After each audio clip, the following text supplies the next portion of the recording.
안녕하세요. 홍프로 스포츠입니다. 적중하신 가족방분들 모두 축하드립니다. 홍프로 가족방에서 모든 경기, 언오버 및 핸디캡, 최종 조합 공유해드리고 있습니다. 적중률 높은 홍프로 가족방은 고정 댓글에 있는 링크로 문의해 주시기 바랍니다. 7월 18일 메이저리그 사커 미국 축구 6경기 분석 시작하겠습니다. 첫 번째로 콜럼버스 크루 대 샬럿 FC 경기 알아보겠습니다. 먼저 콜럼버스는 최근 능력치는 상당히 좋다. 특히 상대를 질식시키는 압박으로 주도권을 늘 강하게 잡아가버리는 성향이 매우 뚜렷한 편이다. 다만 샬럿이 상당히 수비적으로 능한 면모가 있어서 콜럼버스도 이 상황을 압도적으로 유리하게 가져가는 상황이 많다고 보기는 어려웠던 것도 사실이다. 게다가 배후 공간을 찔러버리는 상황에서는 앞선에 힘을 실어주기 위해서 압박을 적극적으로 가는 성향이 오히려 난조로 이어질 가능성도 없지는 않을 것으로 보인다. 이어서 샬럿은 상대의 공세를 받아치는 플레이를 주로 보여준다. 특히 리그 내에서 가장 수비적인 성향을 보이는 팀이라는 평가도 있는 전력이다. 일단 악의망의 포스트 플레이로 다이렉트하게 플레이를 하는 것 역시 노려볼 수 있는 요소 중 하나라고 볼 수 있을 것이다. 대량 실점을 쉽게 당하는 유형이라고 보기도 어렵고 상대의 압박을 유도하고 나아가는 공세도 어느 정도는 나쁘지 않은 성과를 기대해 볼 수 있다. 기본적으로 콜럼버스의 압박의 강도가 상당히 좋은 편이라 이를 이용해서 공세를 이어가는 데 좋은 모습을 보인다. 다만 샬럿의 수비력 자체가 상당히 좋은 편이기도 하고 압박을 유도하면서 뒷공간을 공략하는 상황에서는 강한 모습을 보여주는 편이다.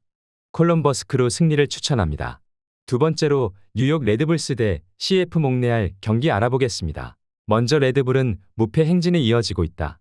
하지만 상대를 확실하게 압도해버리는 결정력에 대한 우려는 꾸준히 제기되는 상황이다. 일단 쉽게 무너지는 팀이라고 보기는 어렵다. 오히려 5-4-1 포메이션의 블록과 강한 압박을 섞으면서 상당히 안정적으로 실점을 커버하는 능력치는 높은 편이다. 결국 박스 공략에 대한 기복을 이야기하지 않을 수 없다. 올 시즌 박스 안에서 기록하는 슈팅의 비중이 낮은 편이라서 난사 기질이 강한 것이 기복의 원인으로 보고 있다. 이어서 몽레알은 사실은 공격력에 대한 우려가 있는 팀이다. 일단 몽레알이 보여주는 공격 효율은 홈과 원정 모두 레드불스보다도 낮은 편이다. 지난 경기에서도 상대의 퇴장자가 나왔고 높은 기대 득점을 기록했음에도 원더골로 한 골을 겨우 넣고 이기는 데 그치는 모습을 보였다. 그나마 몽레알이 상당히 라인을 내리고 수비로 승부를 거는 상황은 상정할 수 있을 것으로 보인다. 일단 주도권이나 압박의 효율에서는 레드불스이 좋아 보이는 게 사실이다. 다만 늘 문제가 되는 결정력과 슈팅의 정확도 기복은 레드불의 치명적인 약점이라고 할 수 있을 것이다. 물론 몽레알도 효율에서는 오히려 레드불보다 좋지 않으면 좋지 않았지 나은 팀이라고 보기는 어렵다. 무승부를 추천합니다. 영상은 잘 보고 계신가요? 핸디, 언오버 및 최종 조합 공유받아 보실 수 있는 가족방 입장 방법 알려드리겠습니다. 첫 번째로 영상 하단에 댓글을 클릭해 주세요. 두 번째로 댓글에 링크를 클릭해 주세요. 마지막으로 채팅 참여하기 후 메시지 주시고 답장 기다려 주시면 됩니다. 나가기 하시면 가족방 입장 시켜드릴 수 없습니다. 언제든 편하게 문의 주시기 바랍니다. 세 번째로 FC 댈러스 대 오스틴 FC 경기 알아보겠습니다. 먼저 댈러스는 감독을 바꾼 이후로는 어떻게든 상승세를 타려고 노력하고 있다. 다만 전체적으로 보여주는 경기력에 대한 차이는 크게 없다. 특히 상대에게 압박을 당하는 상황의 차이는 크지 않다는 중론이다. 대신 수비적으로 나오는 미스가 상당히 적어진 상황이라는 점이 그나마 긍정적인 상황으로 볼 수 있다. 결국 선수들이 이제야 제 몫을 하고 있다고 봐야지 시스템의 안정성이 급격하게 좋아진 것은 아니라고 봐야 한다. 이어서 오스틴은 홈과 원정에서의 차이가 극명하다. 특히 공격성이라는 부분에서 오스틴의 원정 성적은 처참하기 그지없는 상태다. 오스틴이 현재 기록하고 있는 원정에서의 득점 비중은 20%에 그치고 있다. 특히 수비를 하는 입장에서는 홈과 원정 가리지 않고 상당히 실점률이 높은 편이라서 원정에서의 승리 가능성은 기본적으로 높다고 보기는 어렵다. 오스틴이 원정에서 승리할 가능성은 적다고 보는 편이 나을 것이다. 다만 댈러스가 보여주는 경기력도 감독이 바뀐 상황에서도 크게 변화가 된 것은 없다.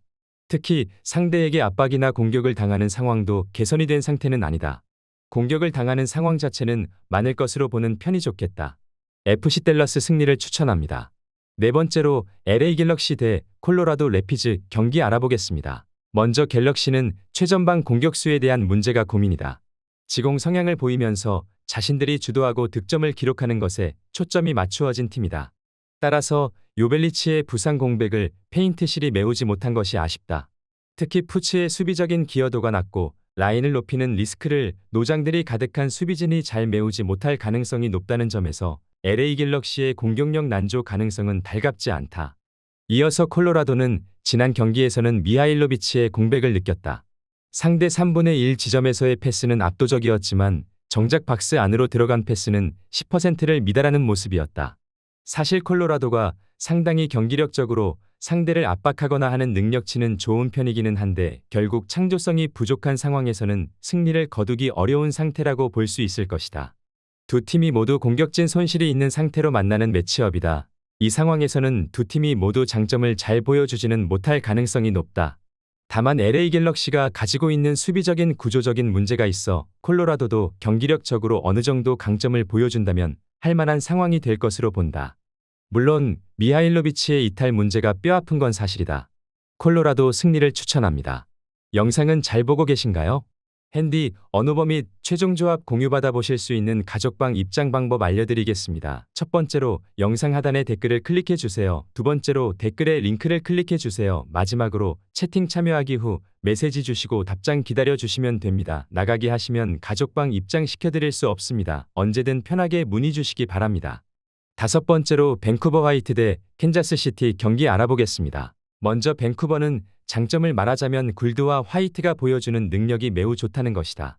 특히 굴드가 살아나면서 봄 이후에는 화이트가 박스 내에서 기록하는 터치의 숫자가 늘어나는 것으로 보답하고 있다. 물론 수비적인 난조는 공격적인 특성상 허용할 수밖에 없지만 전개는 선수들의 개인적인 기량에 맡기고 나머지 선수들은 안정적으로 3백을 구축하는 식으로 나서는 것도 가능한 상태로 보고 있다. 이어서 캔자스시티는 지공 성향에서 보여주는 능력치는 어느 정도 있다. 월터의 복귀로 인해서 공격 전개를 상당히 다양하게 만들 수 있다는 것도 장점이다. 다만 캔자스시티가 보여주는 역량은 강호들을 상대로는 잘 통하지 않는 편이다. 올 시즌 11위 이상의 팀을 상대로는 무승을 기록 중인데 밴쿠버 상대로도 예외는 아니었다. 조직적인 압박에 강한 상위권 팀들이 가하는 압박에 주도권을 내주는 편이라고 볼 수 있을 것이다.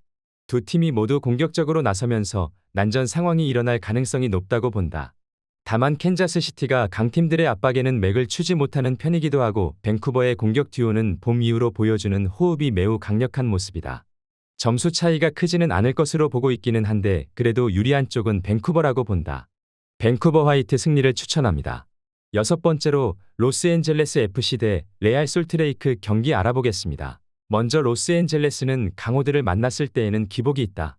특히 턴오버가 문제가 되는 편인데 지난 콜럼버스전에서도 좀처럼 나오지 않았던 자기 진영에서의 턴오버가 문제가 되면서 결국 대패를 기록하고 말았다. 특히 솔트레이크 전에서도 졌고 당시에도 상대 압박의 소유권을 잘 가져가지 못하는 등 고전한 점에 주목해볼 이유는 있겠다. 이어서 솔트레이크는 강호들을 만나는 상황에서는 약점을 좀 보여주는 편이다. 다만 로스앤젤레스 상대로도 59%의 높은 점유를 가져가면서 전방의 폼이 좋은 쓰리톱에게 공을 잘 전달해 주었다는 점은 긍정적으로 볼 여지가 있을 것 같다. 물론 로스앤젤레스가 낮은 점유에도 골을 기록할 수 있는 속공 능력이 뚜렷한 편이라는 점은 감안해야 할 것으로 보인다. 양팀 모두 강팀을 만나는 상황에서는 수비와 경기력이 하락하는 성향의 팀이다. 다만 로스앤젤레스 상대로 솔트레이크가 점유를 가져오면서 장점을 뚜렷하게 보여주는 매치가 있었음을 감안하면 솔트레이크의 승리를 기대해 볼 만하다고 생각되는 매치업이다. 솔트레이크 승리를 추천합니다.